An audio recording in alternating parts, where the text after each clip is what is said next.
All right, guys, what's going on? A little bit of a late start over the last few months. You guys could always count on me for doing these live streams 10:15 a.m. my time here in Sydney. It's 12:15 p.m. It's Thursday, August 13th. Thursdays are a bit of a busy day for me on the coaching side of things. So if you boys are new to the channel, 10:15 a.m. Sydney time generally is when I go live. On Thursdays, it's usually around this time. But either way, I feel the best way to start today's show is with this.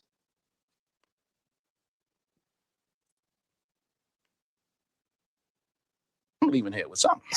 You know what I mean? I'm from around the way. I'm leaving with something. I'm leaving here with something. And those in our Discord will know that meme. It's one of our favorite memes. It literally is a microcosm of what we do as a community. We don't need big pay-per-view cars every week. We don't need headliners, Vegas, Saturday nights out. All we need is some action, whether it's Wednesday night action in Australia or the card we have in Georgia, Salida Promotions. We're going to leave here with something. And with that being said, we're going to go over just our reads from last night real quick, and then we're going to obviously focus on what's ahead of us. This weekend, we have the Salida Promotions card in Georgia, headlined by Shields and Auntie K. And then there's also a big UFC card in Philly. Shout out to the Illadel with Islam Makhachev taking on Ian Geary. And we'll take care of that at the back end real quick. I want to talk about, and guys, I know it's kind of, you guys weren't, a lot of guys internationally, you weren't getting the Australian props, but I still want to go over it because we got, my YouTube analytics says that 60% of the almost 30,000 subs are from North America, and of the remaining 40%, we only have about, I think, 12% Aussies, but we're a smaller demographic. Because I know a lot of you boys internationally weren't getting the Aussie props, but this is for the boys who played along. And if you're on the Instagram, this is something that we're doing better. I shouldn't have to spoon feed everybody. If you guys are JSB insiders, if you're in our Patreon, you know that I post tickets every week, and I posted 2 more this week, and we've already hit with our quarterly parlays live. We hit 3 tickets last night, right? But throughout the week, I give reads in our Discord. I give reads on my Instagram story, obviously on the live stream.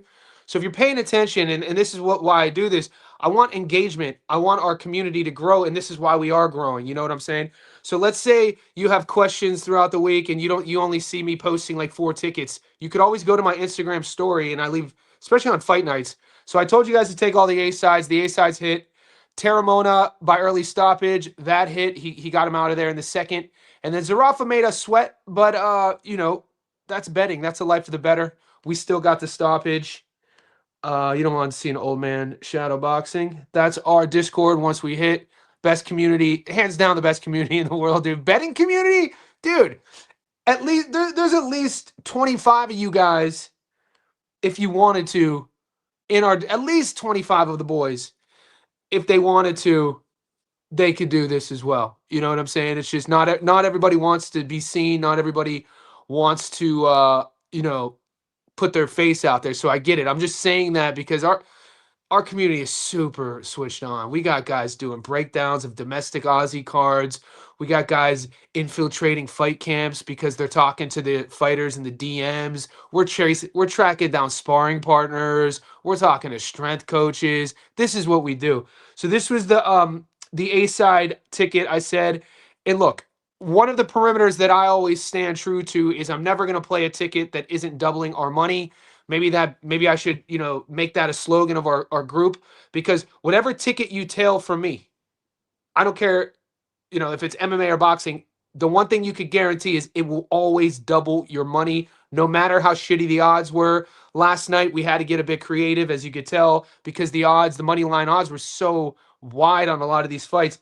So on the A side parlay, what we had to do, we added all the fights, but we had, even the Zarafa knockout was $1.36, and Terramona knockout was $1.08, which is terrible. And generally, I wouldn't play those props, guys. So if you're new to the channel, or if you're like a big bettor, because I know a lot of times we have some whales in our group, And if you're a whale is a professional bettor.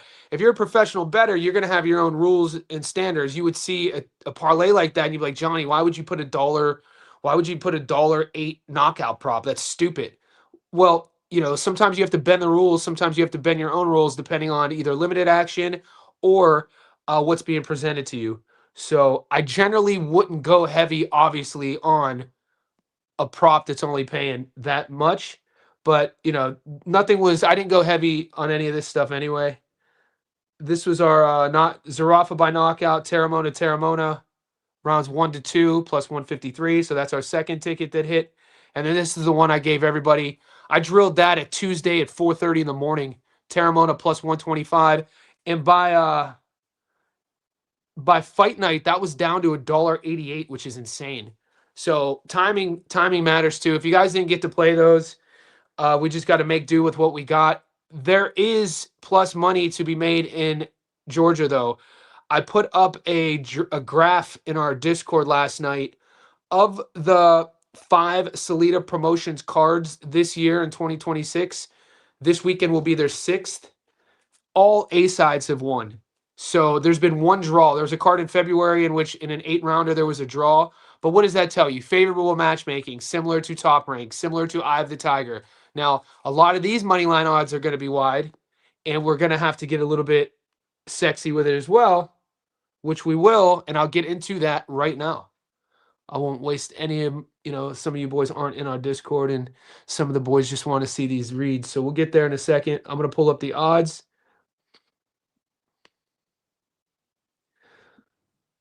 And we're going to leave here with something. 2 nights ago, we did the Rise in MMA in our Discord, and we all hit. Shout out to Sloppy Wet Wet. Sloppy Wet Wet is one of our MMA sharps. Shout out to Blue Bets. He's another one of our MMA sharps. And Tuesday night, Rise in Japanese MMA. Sometimes you got to trust the team. I trusted them and we hit a triple. So this week has been already extremely valuable. Like for a slow week, and they're like, if you're playing along, mate, we're doing what we always do. And I'm not going to say I never say I'm confident going into the weekend, but bro, there are some reads this weekend that I feel we would be ill-advised to leave money on the table. There is 100% money on the table. I'm going to say, we got a new member. Shout out to Jonathan Randolph. Guys, if you've just joined our YouTube VIP or Patreon VIP and you're not in our Discord, send me a message. You guys need to get in the Discord. Another one. Nice. The boys are up. What's up, brother? Yeah, so for all the new ones, I say welcome. I post all my picks weekly in the YouTube member section or on Patreon. And for all the boys who are in here and you're not in our Discord, DM me on Patreon or email me. You should be in the Discord. We just passed 600 VIPs. I'm going to get caught up to the chat. What's up, brother? The boys are here. Kingdom, we're going to talk about this because I'm torn. I'll play some voice. If you listened to the live stream yesterday, I had some voice notes I played from my boy. That's the one fight I'm torn on is Clarissa Outcome. What's up, youngin? Yep, we up. Perth is in the house. Johnny, Jimmy Sains, Gary Antonio. Yeah, I do have Jimmy Sains on a parlay. I like Jimmy, man. He got some game to him. And Gary Antonio Russell, I've had to explain this to the chat. There's just part of what we do is education, and I mean that. Coming from what I do here, I'm a teacher and coach in my real life, and what I do here is we break down the strategy of betting on boxing. A big component of that is education. There's a small group of people who think that there's only one Gary Russell. There's 3, okay? The older one, who was a world champion, I always say this is how you keep them separated. The oldest one, fastest hands in his era, Gary Russell Jr., right? The youngest one is one of the baddest dudes in the planet right now at 140 pounds, current world champion, Gary Antoine Russell, who they call GAR. And then the one who's fighting not this week, but the following week is the middle brother who's 33, Gary Antonio. So he's in the middle. So that's who's fighting. I'm not getting odds on him yet. Smart money. What's up, Jay Sai? Appreciate you. The boys. We're growing, man. We just passed our year anniversary. We're already past 600 VIPs. Can Shields knock out K? So that's going to be our debate today. If anybody wants to come on, if any insiders want me to drop a link and we could chat it up and kind of riff off of each other like Julius and I did yesterday, feel free. I'll tell you my read on Clarissa and K Scott as well. I just want to catch up to the chat. I appreciate you. So Rafa knockout was a lucky win for how the fight was going, most of the fight. Yeah, so look, man, what's the saying? It's better to be lucky than good, right? And at least, the knockout did come. And what I've been in this game long enough to understand that if you're new to the betting aspect of boxing, right? If you're new to it, it might take a while for you to get used to getting lucky. Because if you've been around as long as I am, I can't tell you how many times I've been robbed as a bettor. And we don't get that back. We don't get like on my book, if it's a draw, it's a loss. Bad scoring, it's a loss. These things happen. Refs stopping fights when you pick points. The one that comes to mind is Yo-Yo versus Gachet. I'm still pissed at that early stoppage. We don't get that back. And from my position, it's just a bad read on my end. And then the trolls come out of the woodwork. You called points and it was a knockout. You don't know that sort of thing. So when they go our way, we celebrate and we move on. You know what I'm saying? But the one thing I was impressed with Zarafa, he never looked. The only time he looked uncomfortable was when he was in his corner, talking to his pops and his coach about how he was looking. But like when you're looking at his work, and he never looked overwhelmed. There was a little like sequence in the 5th round where his opponent was being really aggressive. But say what you want to say. All week we said Zarafa was going to get the stoppage. All week we said his opponent had an inflated knockout to win ratio. But the facts were this: his opponent was a 26-year-old kid with a 90% plus knockout to win ratio who only had one loss, and that's when he stepped up in competition against Samake. But he was awkward. That style, when I say awkward, I mean timing. It wasn't a kid who was just going to stand here and punch with you. He was super awkward, and then he just, and Zarafa was patient. Zarafa didn't rush his work. He was punching and missing a lot due to that awkwardness of the opponent. And then you started seeing it coming, though. I posted in our Discord after the 4th. I said that this is going to go down. I was like, I think the knockout is pending. I was like, I could see it in the 6th or 7th. And then it happened, I think, in the 9th. But I got to be honest, man. Maybe it's because I'm a hopeless optimist. I never doubted the knockout. That's why we played it. I seen your future slip already. Troy Isley, Jimmy, Gary, Najee. Yeah. So that's on. We did this last night, boys. If you guys want to go back and check out the live I did with Julius at the very end, because it was a long. Julius and I, just like you boys, we could chat shit for hours, right? Best sport in the world. We could go to the corner store right now and meet like a bloke who asks for like $1, and then all of a sudden he talks about boxing, and now you're talking to a bloke on the corner that you just met who asked you for money. You could get caught up in like a 20-minute boxing chat with that dude. That's how boxing is, though, man. It really connects people. It really unites people. It's literally the best sport in the world on so many levels. At the very end of that live stream with Julius, I put him on the spot, and I ran down the 19-leg quarterly parlay, and I just said, who's going to win? Who's going to win? Who's going to win? And at the very end, I told him that we agreed on 16 of the fights and disagreed on 3. The 3 that he disagreed on me with were none of those. He thinks Najee is going to lose. I totally disagree with him. I don't see Najee Lopez losing. He also thinks Dave Allen is going to lose, which I could entertain that. Dave Allen, I'm kind of salty. I put Dave Allen versus he should be able to beat fucking Cardi. If you can't beat Cardi, what do we do? Just hang him up. Please retire. Again, for the 3rd time. And then the other one, he thinks Cardenas is on upset alert. I also don't see that as well. I actually think Cardenas is in a spot in his career where he's trending. I think that not everybody could sort of propel and level up after a knockout loss, but he has. He's looked good in the fights after the Inoue loss. So I have a good energy about Cardenas in his matchmaking, and same. I rate Najee. I put Najee up there in my top 10 in the division against anybody. So he's instant entertainment. He is going up against a puncher, but Najee is a puncher. And you know what? At the end of the day, boys, Najee Lopez will fight for your money. I know you guys hear it from me all the time. You hear it in our Discord. But as a bettor, it shouldn't be everything. But you should ask yourself, will said fighter fight for my dollar? Like Jojo Diaz. The dude hasn't, he's on the way out, obviously. His best days were like 126 pounds. He's fighting at 147 now. I only use that, though, is that, I fade him all the time. Who doesn't, right? But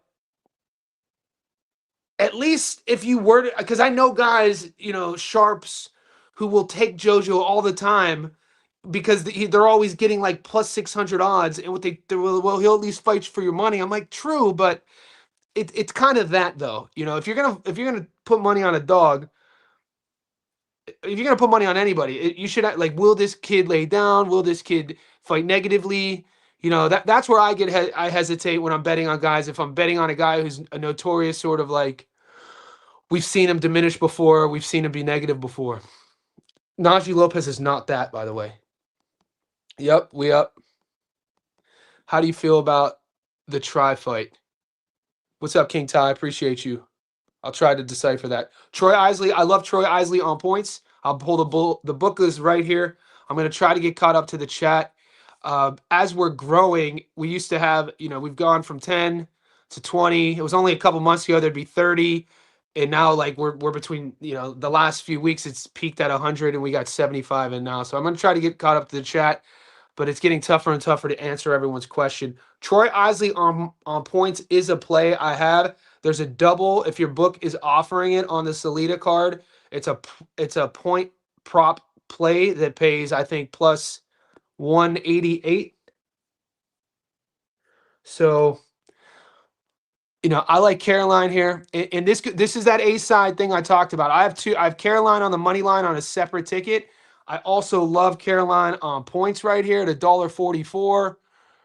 And so what I've done, and depending on where your finances are, I wouldn't be too, like, how do I say this? As you continuously get more experience in betting, you'll know when to pull the trigger more, who to bet heavy on, who not to bet heavy on, just for the sake of, like, none of these are full unit bets for me, like what I'm showing you here, because I have a long-term approach. I'm not trying to make my nest egg in one weekend. It's a growth, it's a process, right? So I like Caroline on points here. And then to get us into plus money, I also like Troy on points. Yeah, I love this prop. So if you take Troy and Caroline on points together,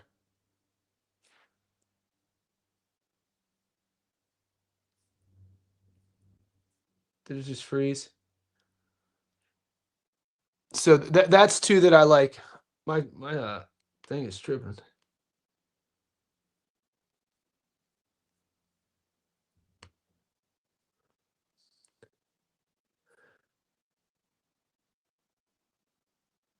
Plus 116. So Caroline Vare on points with Troy Isley on points together on the same ticket, you're doubling your money. I love that. I love that play. It's one of my favorite plays on the Salida card.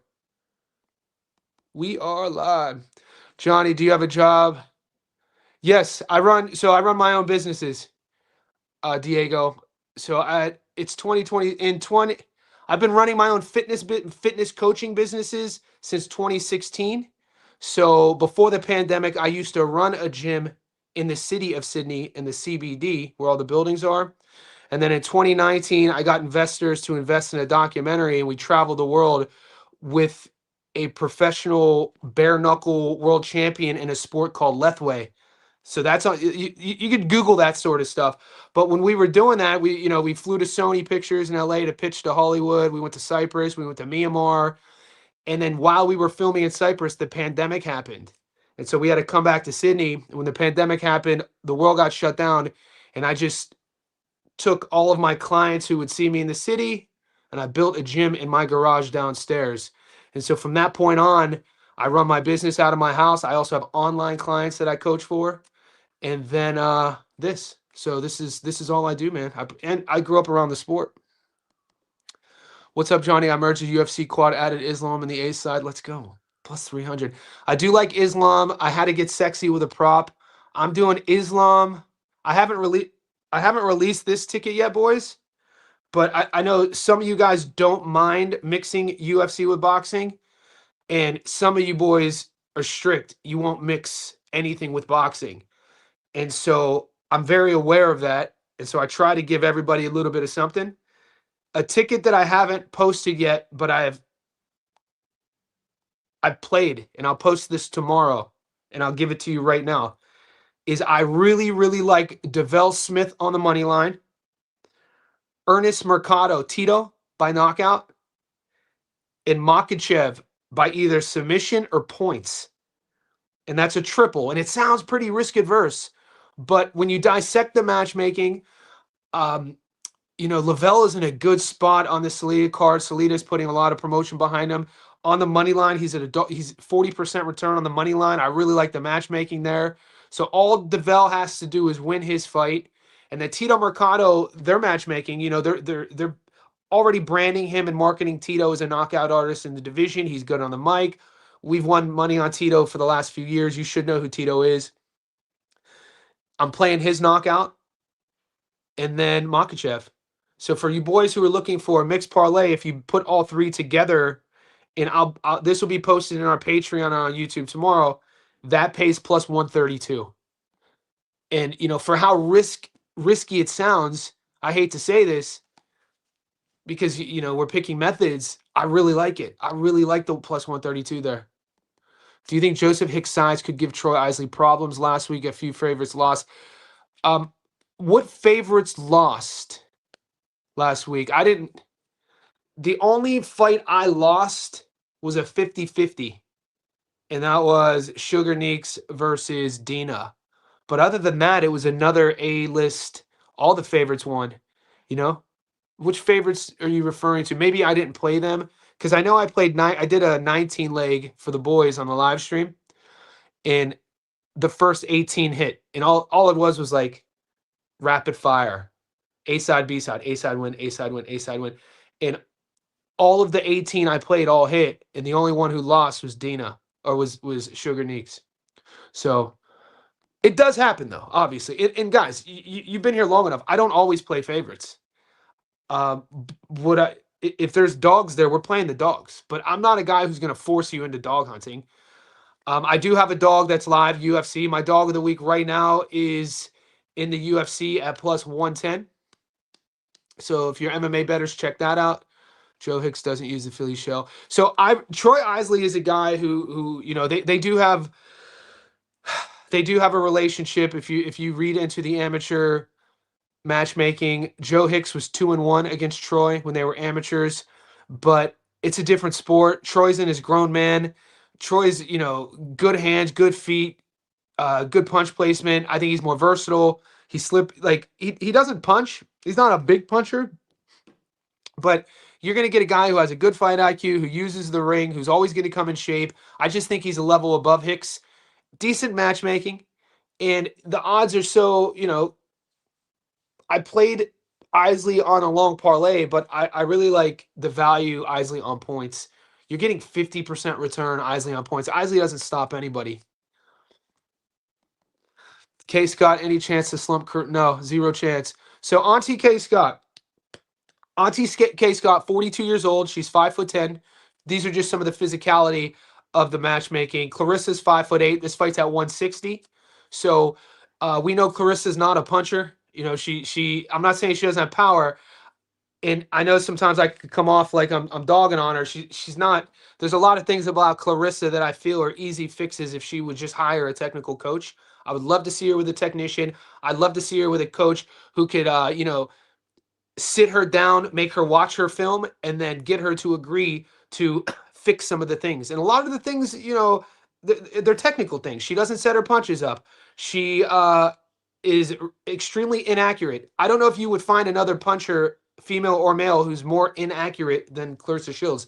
She misses so many punches, and she telegraphs everything. She gets extremely on the front foot, dare I say, emotional in what she's trying to do. She's trying to kill and take everyone's head off, but we know in boxing, you can't force these things.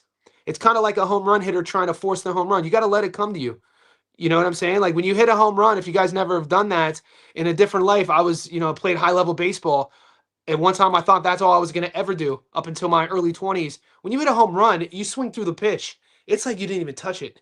It's boom. Same thing if ever you knock somebody out. One time I used to fight a lot. When you throw that, when you land that knockout punch, it's like you hit a pillow. You almost look at the guys like, is he fake? I remember the first time I knocked a guy out cold, I thought he was faking. I was like, what the hell? I didn't even think it landed. Right. So that's this sort of thing. You can't force those moments. They have to kind of organically come. Clarissa forces those moments, mate, and she's a sloppy puncher. She's a wild puncher. She's not accurate. She's not technical. Her feet are all over the shop, but she's athletic and she's strong, and she should have more knockouts than she has, right? So I have been torn. We know what the aunties coming from Australia. They're big, they're durable, they're in shape, they're always going to be strong. And Auntie K does have an amateur background, but she is 42 years old. And Auntie K is a notorious wrestler. So I talked about this in my Discord yesterday. If you're playing the knockout prop for Clarissa, just keep in mind Kay Scott throws probably 4 punches around and then she wrestles the entire goddamn round. These are 2-minute rounds.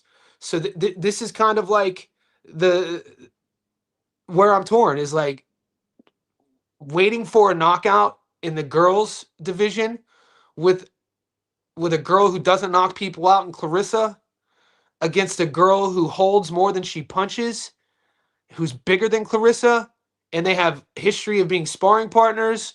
And watch the media stuff today. I can't tell you the last time I saw Clarissa as respectful to an opponent. She's thanking Auntie K for taking the fight. She's thanking Auntie K for fighting her at 160. I get it because the odds are sexy, but that's not a bet that I would be too heavy on.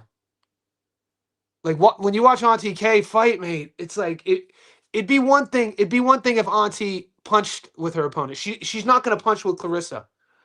She's gonna pick her spots here and then grab, and then here and then grab, and then the ref's gonna have to break them up. And before you know it, 4 rounds are gone, and they're just holding each other. So can Clarissa get her out of there? I don't know. Am I gonna bet on it? I'm still not able to say no yet, though. By the way. So I'm not saying it's completely off the table for me. I need a little bit more talking into that prop. Because even these odds for Clarissa Shields, who's not a knockout artist, for her to have, yeah. So this is what people are plus 175 for the knockout, and this is why people are going to play it because there's an element of odd hunting here. You got it's part of the game. You have to use logic though when we're odd hunting. If we're odds hunting, we have to use logic. I already told you all the stats. Clarissa only has 3 knockout wins. Kay doesn't punch with her opponents. Kay's a grappler. She's going to be wrestling the entire time. And I guarantee you boys who are playing that knockout prop are going to be talking your shit in the Discord. And just so you know, just remember I warned you though if you are playing it. And don't be shocked if you just see a grappling match. That knockout round 1-2 mixed with the Zarafa knockout was a nice hit. I also took Clarissa by knockout plus 175 when I took it down to 160. It's still risky play, yeah. Good hit, Brandon. Auntie K stiff as a board, yes. She does. She's stiff. She back I could see the J side. I could see it too, man. She's stiff. Especially how like Clarissa likes to push her opponents against the ropes. I could see Auntie K's head Pez dispenser and the ref like Clarissa wants to stop. Clarissa, I don't want to say Clarissa needs the stoppage. So politically, for the promotion, for Gwoat, I mean, I don't like ordaining fighters, but I think the Tam Tebow versus Clarissa Shields is a close. Like what I saw Tam Tebow, like her skills and like her size and her power, how she sets things up and she feints. Like that's probably the fight to make. And if Clarissa goes out here and she's a huge favorite and gets the knockout, I know Clarissa won't entertain Tam Tebow. She won't even say her name because why would she? Clarissa's been in the game way longer. Clarissa has achieved so much more. Tam's a newbie. There's a hierarchy in boxing, especially with vets. You got to earn your keep. You can't just come out of nowhere and then expect to get a title shot. But I mean, Clarissa kind of needs a knockout. You know what I'm saying?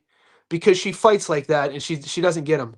And it could, she's gone up to heavyweight and now she's coming back down to 60 and it's her more natural weight class and she'll have more speed at 60. So I could see that argument.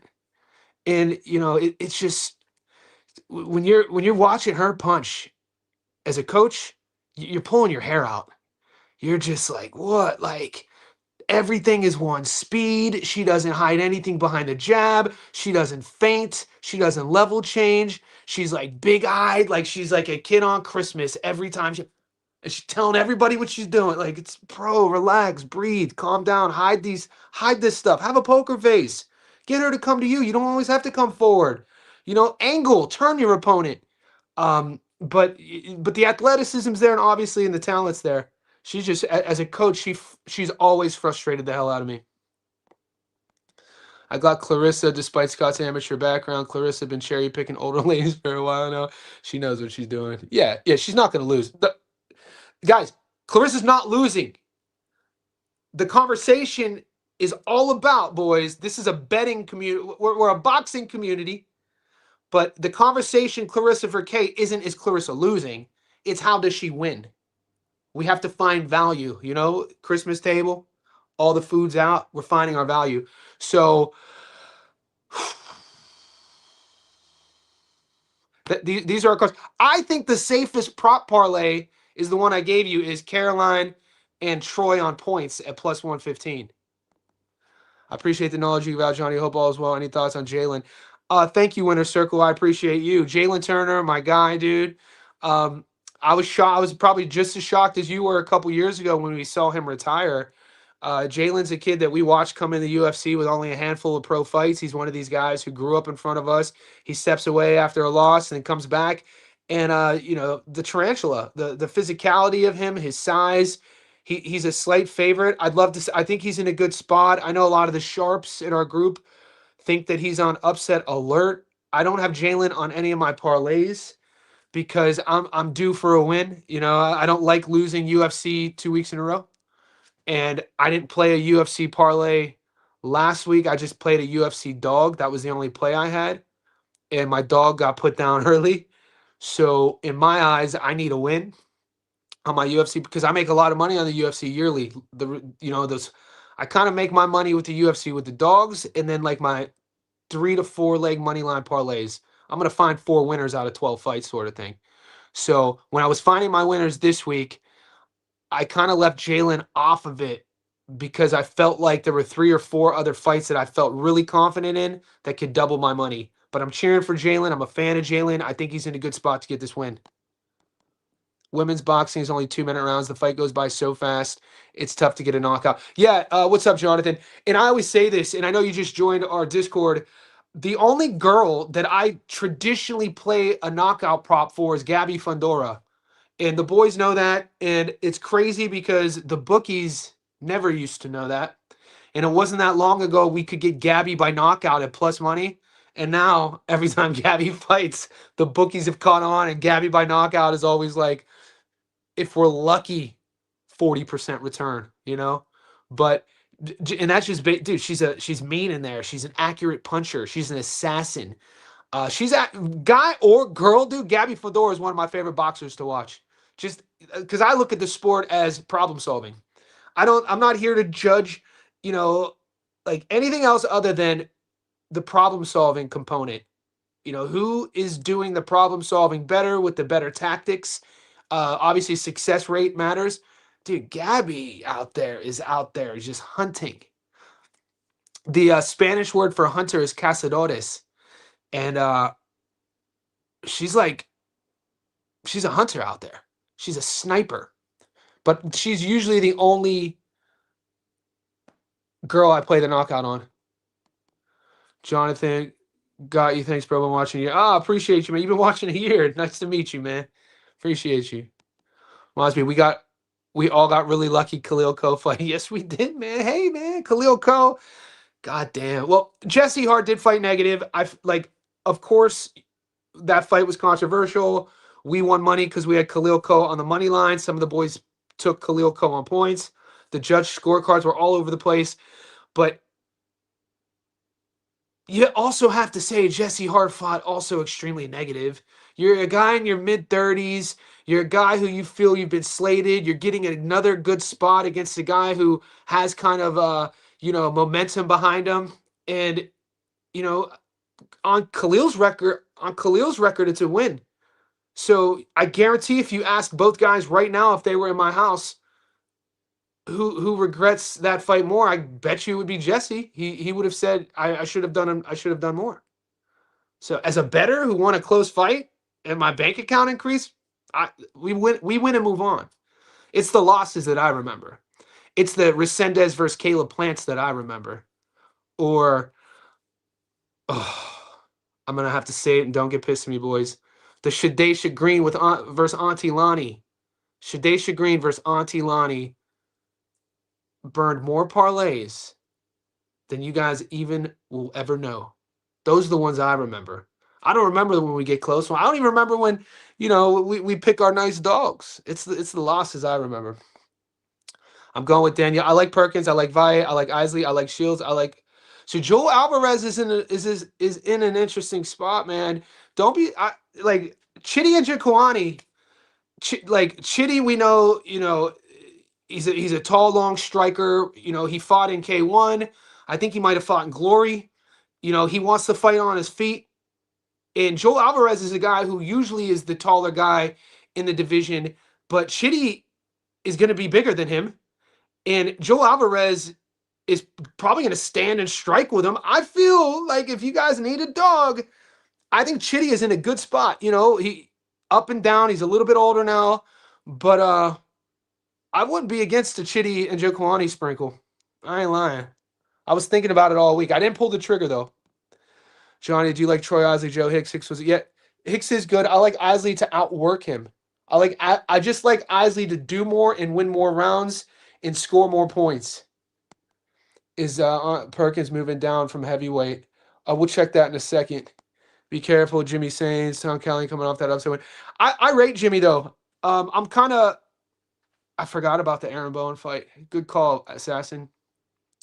Jimmy, when I'm doing my sort of when I see the schedule and I told you guys, everything gets written down and I'm putting together a quarterly parlay. It was a no hesitation pick for me, the matchup. You know what I'm saying? I saw it, I was like, boom, no hesitation for me. There were, and that's obviously not always the case. The punk ass Dave fucking, I can't believe I picked him. The Cordy fight. Makachev, a lock in your eye. I don't think there's ever any locks in the fight game. And I'm not trying to sound cute or be fancy with it, but philosophically speaking, logically speaking, analytically speaking, financially speaking, we know there are no such thing as locks. So for my own ethics, I choose not to even use that word in my narrative, in my rhetoric. I don't type it. You guys never see me write about this is a lock. I just don't. I feel because you watch. If all you do is watch fights, damn well it's not a word that exists in my world. I don't ever use that word with betting. There's no such thing as a lock in life, right? So do I think Makhachev is going to win? Yes, I think Makhachev is one of the best to ever do it. We know the pedigree he comes from. We know everything that presents itself when you talk about Islam Makhachev. We know the fights at 170. Ian Gary is solid. He's good all around. I actually think the body type will suit Makhachev. Makhachev is a relentless relentless grappler, relentless wrestler. We know about the Dagestani handcuff. We know about the style, but Islam will punch with you too. Islam got hands. For everything you thought that Khabib was good at, Islam is like a level above that. So I'm not too worried about it. I never go full unit on UFC though. You know, I never go full bankroll into the UFC. The UFC is, you know, one of my favorite sports because, you know, I was old enough to see it in its infancy. And as a lifelong athlete, a kid who was born and raised in Northeast Ohio, a pro sports area with football, baseball, basketball, all my other pro sports growing up, they were already invented. And I think because of that, I've watched every UFC card since it started. I've watched every Pride FC card when it was in Japan and WEC Strike Force. I'm a nerd, dude. I watch regional MMA. Tuesday night, we were streaming Ryzen MMA Japan. And so that being said, I know how volatile betting on MMA is. 10 years ago, it wasn't as volatile. 10 years ago, it was much easier to win money in the UFC. I got to be honest with you. Now, dude, I mean, you could do all the reads you want. And I don't mean to offend anybody when I say this analogy. I'm talking about it strictly from a betting volatility perspective. Betting boxing is chess. Betting MMA is checkers. And what I mean by that is when you break down the two games, how the two games function, you guys should understand the analogy. You're probably just a bit confused on how am I going to connect those dots. In MMA, there are so many variables to the outcome, not in, you know, everything from the judges to what the judges are seeing to seeing the matchup stylistically, the striker versus grappler. Somebody could get caught with a head kick, somebody could get subbed. Sometimes the best fighters on that night don't win. And I think statistically, if we were to do a chart, you see more on the MMA side of things, the better fighter losing for whatever reason than in boxing. Generally in boxing, the better fighter always wins. And in boxing, you have two hands. And when you're breaking down boxing tape, you understand the promotional side of things. You understand career trajectories. You understand where a guy's at in his career. And from watching the channel long enough, you'll know the strengths and weaknesses of each fighter, each boxer, game plans, what camp, etc., purses, all that good stuff. That all goes into the chess analogy of the boxing betting perspective. And this is just my perspective. I'm not saying I'm right. You know what I'm saying? I'm just saying how I view it. MMA, with all the things I talked about, who's the ref? Is he going to stop things early? What commission are we at? The judges? Who's judging this sort of thing? What city is it in? You know, is this a hype? Is this kid hyped up? We don't know yet. In the matchmaking, you get these sort of kids who have a lot of hype behind them that put in against veterans. Sometimes the vet loses, sometimes the vet wins. It's just very volatile, man. I always talk about, you know, betting on MMA is like going to a condomless whorehouse. And I apologize for the graphic analogy, but like in Australia, those things are legal here, right? Like prostitution's legal. It's regulated by the state and the government. So when I think about, like, I look at the Discord and I see how crazy the MMA chat is, I'm like, this shit is crazy during fights. Everything from the verbiage used to the betting, and it's like it's very risky. Condomless whorehouse. Sup, Johnny? Been looking everywhere for your email. JohnnyStofko@iCloud.com. It's on my YouTube wall. So if you just go to my YouTube channel, you'll see it in the bio. O'Leary lost to Chamberlain. Dude, what a fight. Pearson, what a fight. When we're talking about boxing, why boxing is the greatest sport on earth, watch this fight. When you're talking about a Hollywood story, what a Hollywood story should contain. A hero's journey. You know, a guy starts here, they have everything, they climb the mountain, they try to evolve, they lose everything, they're at rock bottom. You meet somebody, they break up. Like, that fight was all of it. Knockdowns, guys looking like they're out on their feet, bloodbath. The corner was thinking about stopping it a couple times, the ebbs and flows of the betting lines. What a great fight. Carolyn, I like Vire there. Do you think Teofimo? I'm now 60-40 Teo. Last week I was 60-40 Raleigh. How do you journal your bets? I write everything down and I keep receipts and I post everything. You know who also YouTube. So Righteous One, because I post all of my bets, there's a public, if you're a JSB insider, you have access because I don't delete any of my slips. You could go all the way down once you're a VIP and check the post section. You can see every single bet I've ever made because I give the boys my slips before the fight start. Kasparian. Well, I picked Ward. Well, Kasparian was an underdog. I picked Ward. We won there. O'Leary and Chamberlain, that was a different week. That was the week before.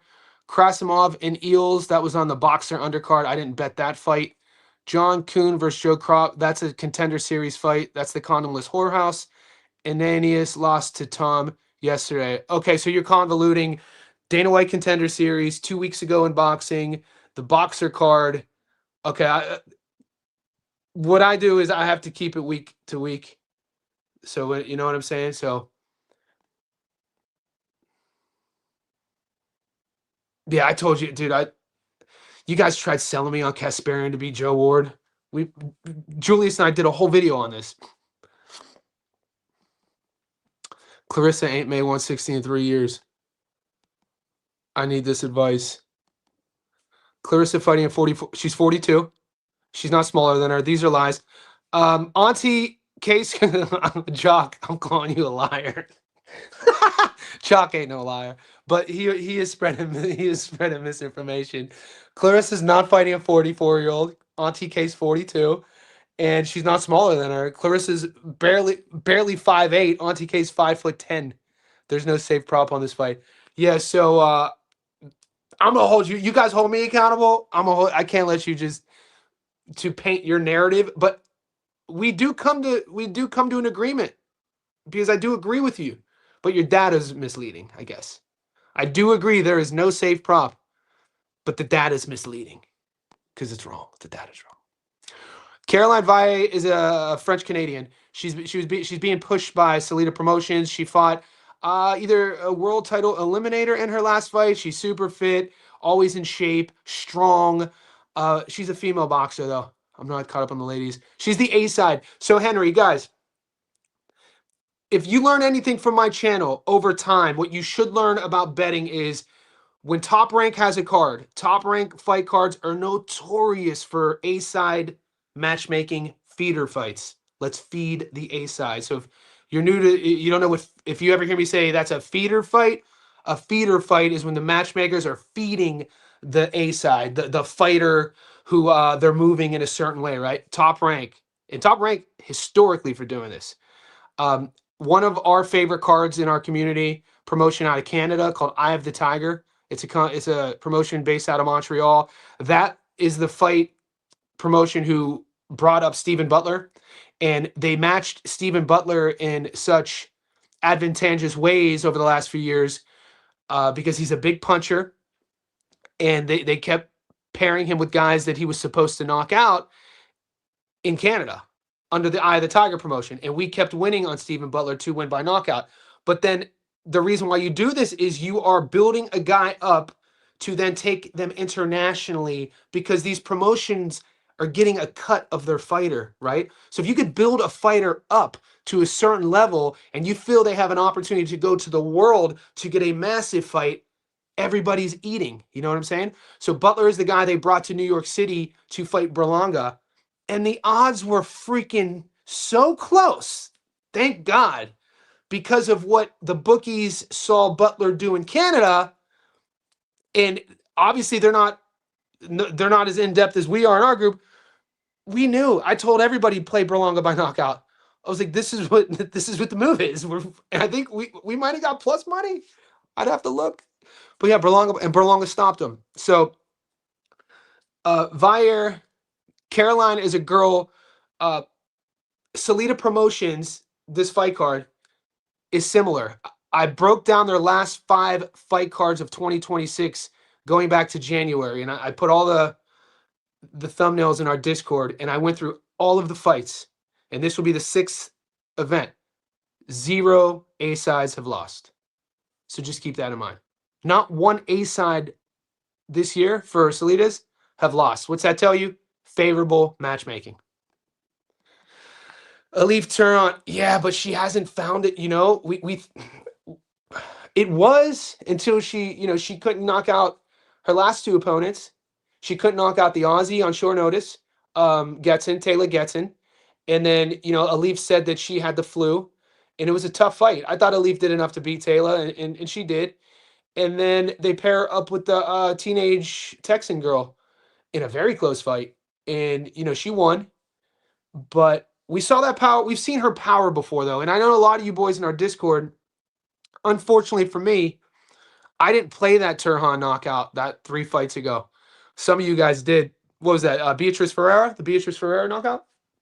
And shout out to Alif Turan. She just signed with MVP, man. Jake Paul, say what you will about him. It's not my job to judge a man. I'm not going to judge any human that I don't know personally. I try not to judge even anybody I know personally, right? That's a fool's game to judge people.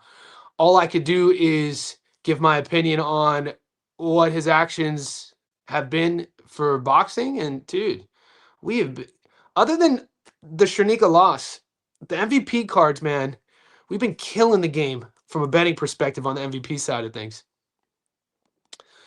Fun fact, Kay Scott fought a girl from my gym in the Amy days and lost, then complained about her breast implants now in boxing. Wow, that's a great fact. Skeezy, some of the boys in our group are all about Auntie K. Shout out to my boy. I think it's either Big Willie in the Discord or Mac. One of the boys. They like what they see with Auntie K. There's a flavor for everybody, boys. Bro, how did Shadej? Oh, I know. I know, bro. I know. I told you. I apologize, but when I brought it up, I apologize because it still traumatizes us. How the hell does she almost left the earth. Like it was like an emergency. It was like a medical emergency. Do you feel good about the Sam Goodman bet? Yeah. I think Sam Goodman versus Nishida, I think that's a great spot for Goodman. And we're getting Goodman. Right now, I think he's plus 210. I was shocked. I had to do a double take when I saw those odds. The fights in Japan, what do we know about the fights in Japan? We'll at least get fair scoring. The Japanese scoring, the judges, you'll have your bad takes here and there. There's sometimes that's anywhere, but overall, it's not a country where you're going to say, well, he's the B side. If he doesn't win by knockout, he's not going to get the. That's not in Japan. There's like honor with the whole thing, right? I think people still don't know how good Sam Goodman is. Sam Goodman is world level. His only loss was when he moved up from 22 to 26 against Nick Ball, and Sam Goodman was having his way. He had his moments against Nick Ball, and you could rewind the clock and watch my breakdown of Nick Ball versus Brandon Figueroa, and it was because of the work I saw Sam Goodman do and the success I saw Sam Goodman have against Nick Ball. That's why I took Brandon Figueroa at plus 350 to beat Nick Ball and get the stoppage. Because I'm like, dude, this is a small 26er, and Nick Ball struggling to turn him. Goodman was having success in the pocket, and we knew that Figueroa's whole game plan was going to be there and try to land that hook. He wasn't going to move too much. And Figgy, grossly underrated. Man, that was the beginning of the year. We won so much money on Figgy. That was the streak in a span of like 6 weeks. We hit the Josh Kelly dog against Murtazaev. We hit the Brandon Figueroa dog against Nick Ball. We hit there was another one on the back end. It might have been the Sam Gilly knockout against Aston Brown at plus 600. But that's how we started the year, and we've continued to roll this momentum. Anyway, I do love. I cannot pass Sam Goodman up at plus money in Japan against Nishida. He does everything really well. Where he lacks with one punch knockout power, he's going to be slick. He has a great backhand. He's going to be active. He uses the entire ring better. Like he's a tough night out for. He was matched up with anyway for a reason, and it's just unfortunate both of those fights got canceled due to cuts. Chanel Butler, Casey Dixon, Ashley Lozado, Clarissa Shields. I'm not getting the Chanel option or the Dixon option, but I do have Lozado and Shields. People were saying Chitty's coach passed away recently. It might be a motivator from Badrillo. Just lost his last fight to Sub, so I seen. Dude, the boys are we're becoming a really well-rounded fight community, aren't we? I remember there was a time where you guys wouldn't even talk to me about MMA, and if I brought up the UFC, you folks would be like, just talk boxing. Now we got my boy Deft out here doing full-on historical breakdowns and fight analysis of UFC fighters, man. I love it. And it's a good read, Depth. I got to look into that. Perkins, yep, she's $1.17 on my book. Dude, the money line odds won't get you plus money, but you could go Perkins, either money line or the props, and Caroline on points. Already pulled the trigger. I'm not getting this Dixon fight. Dan Mercado over. I'm not. The odds on Atif are terrible, and I'm not getting any knockout props on Atif either. Clarissa Makachev, Orbe, Dante fight to start round 2. Woody and Robertson versus Stern. I'm also tempted with taking Jillian, man. I'm really tempted with taking Jillian. Like, people are like, look, I know about Mackenzie's BJJ pedigree. We know about Mackenzie. She has the belt, but Jillian hasn't lost in a while. When we're talking about wrestling and grappling and control on the ground, Jillian is one of the best females to have ever done it. We know about her. She's been molded by Dean Thomas. Dean Thomas in his own right was one of the best. He had a great run in the UFC. He has a great fight mind, and he's kind of taken her as his project over the last 10 years. She hasn't always been perfect. She's not the best striker, but when she gets the fight in her wheelhouse and that's on the ground and gets you on your back, I mean, put it this way: if Jillian gets top control and Mackenzie thinks she's just going to play, in her guard on her back and let rounds go away, Jillian on top is super aggressive, and that's going to be the fight. Like, will Mackenzie's awkward ass, out of position striking and her high level BJJ be enough to neutralize Jillian Robertson's world class wrestling and grappling and control? I mean, I haven't made a play on that yet, but I might jump on Jillian Robertson. People are sleeping on the Savage. When she gets the fight in her space and it happens in her real estate, she is a lot to deal with. They call her the Savage for a reason. And I like her training at the Goat Shed. Those boys down in South Florida. There's so many big gyms down in South Florida. You obviously got the big ones like ATT. Shout out to the OG Black Zillions. They've had like 10 different names by now. I think they go by Kill Cliff FC now, but one of those gyms that don't get a lot of pub is the Goat Shed. And there was a couple kids that I knew out of the Goat Shed like 5 years ago when I was managing fighters for this record company during the pandemic. I've lived a lot of lives, boys. And this was they fought for the Cage Fury, CFFC. I can't think of their last name, but they got some tough dudes down at the Goat Shed. And when Jillian, chose to leave, I think she was at ATT. To go to the Goat Shed, you really started seeing it, because she's one of these fighters where she needs that sort of one-on-one approach, because she has a very specific skill set. And sometimes these super gyms aren't for everybody. Ladies parlay, Chanel Butler, Casey. Damn, I'm not getting it. I'm not getting that tip. Do you think Teo will have trouble landing on Rolly's defense? I can't wait to break this fight down next week. We're going to have a lot to talk about. Whenever a smaller fighter is fighting a bigger fighter, I worry about betting on the smaller guy. We've seen quite a few smaller fighters lose. Okay, so they're both going to weigh in the same. So what we're talking about is reach. And I'm not going to totally throw this comment away because you're onto something. In boxing, if we're talking, because they're obviously weighing in at the same weight, if a guy has a significant reach advantage, it also must correlate with his skill set. So if you think Hicks is going to be good from range, if you think Hicks is going to use his jab to set the tone and control the pace of the fight, then you might be onto something. I think that Isley, though, Troy, is a little bit, I think his skill set for the program is a little bit more than just that. I think that he, with his stature, he uses his stature for his advantage, and he's a tough night off for anybody. Does Hicks have the power to make Troy Isley go from his plan A to a plan B? I don't think so. Didn't Wendy Toussaint have his way with Joe Hicks, or am I tripping? Shout out to Wendy.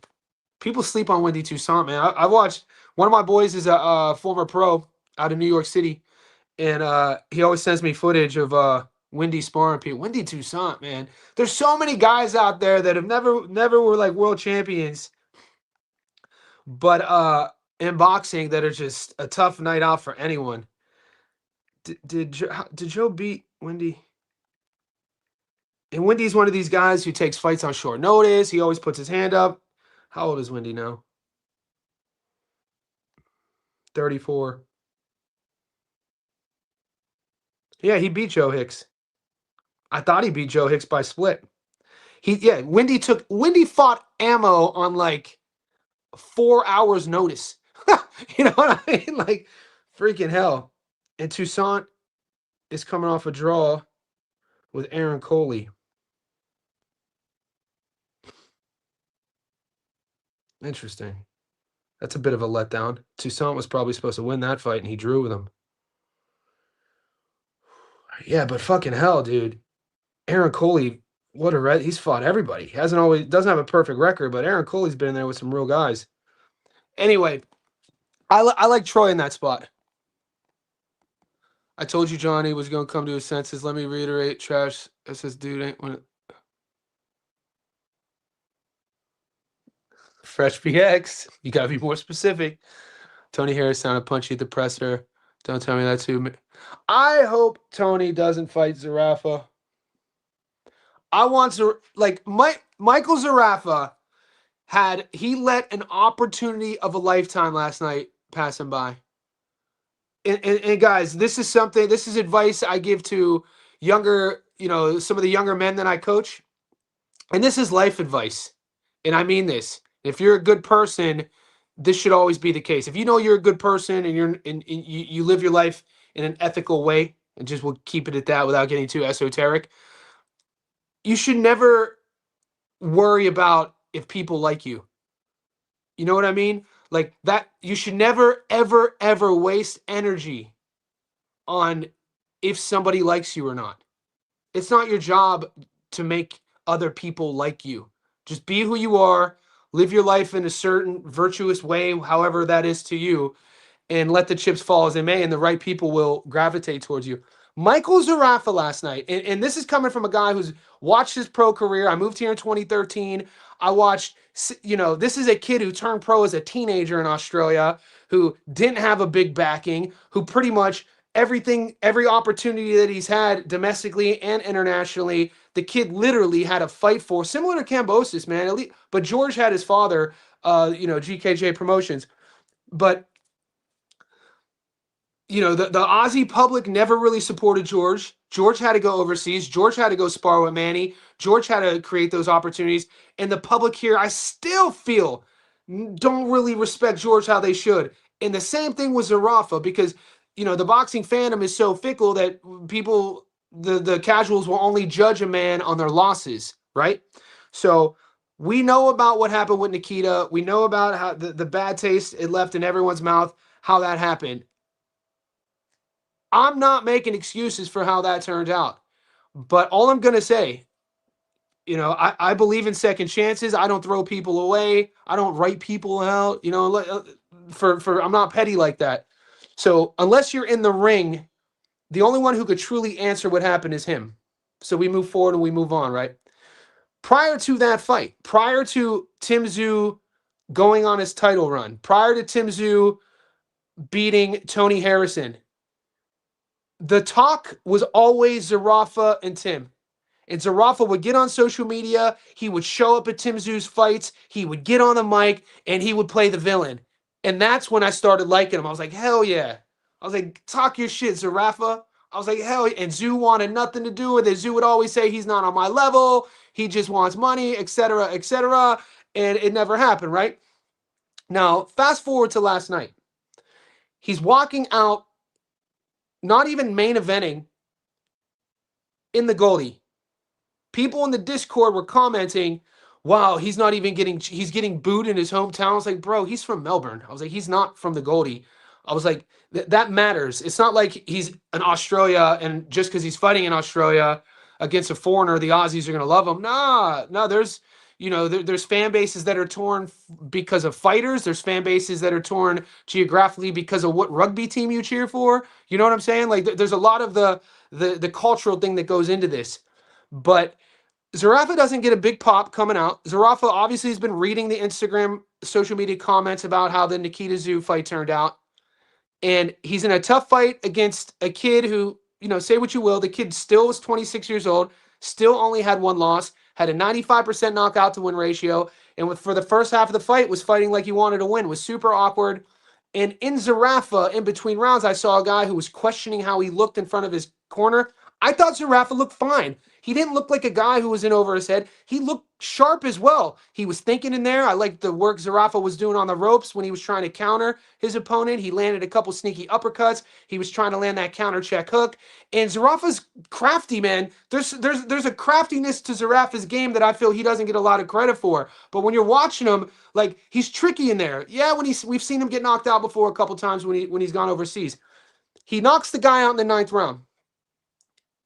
Gets on the mic, mate, and you got to be like, Tim Tszyu, where you at? You got to. Rather than doing that, he's apologizing to the crowd, and I just thought that was just a miss. I thought that was a missed opportunity because Mike obviously cares about what people think of him, which is fine, and I'm not judging him on that. But this you got what, maybe a few years left to make millions. You got maybe a few years left to set your family up for the future. You play if I was his management, I'm telling him, bro, when you knock this kid out, you call out Tim Tszyu, you tell everyone to F off, and you play the villain. I was like, and then you guys sell out a football stadium.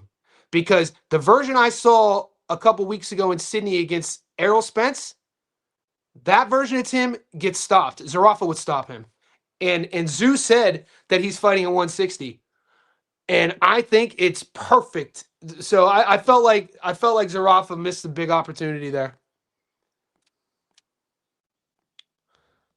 Zerafa's mom doesn't even. If you could choose two, I gotta read it. Zerafa's mom don't even like it. I like Zerafa, man. I think I like him. I've always liked him. If you could choose two guys in the money line, who would you be picking? Islam and Malik. Yeah, Islam and Malik. I actually have all three. I like Ribovic too in his spot. All right, guys, I'm going to wrap it up. We're an hour and so in. We got some new JSB insiders. To get the Discord link, either email me or DM me on Patreon. It's Thursday, August 13th, 1:21 p.m. We got fights in 2 days. We got the UFC card and we got the Salida Promotions card. There are 6 or 7 of my tickets that are live in the members post section. So keep an eye out for those. Have a look. I'm going to be posting one more today. And if I could get props on Oteef Overton, I'm going to play the knockout, but I'm not getting the opportunity. Cuz in the next one. Yeah, appreciate it. See you in the next one. Appreciate you, boys. Peace.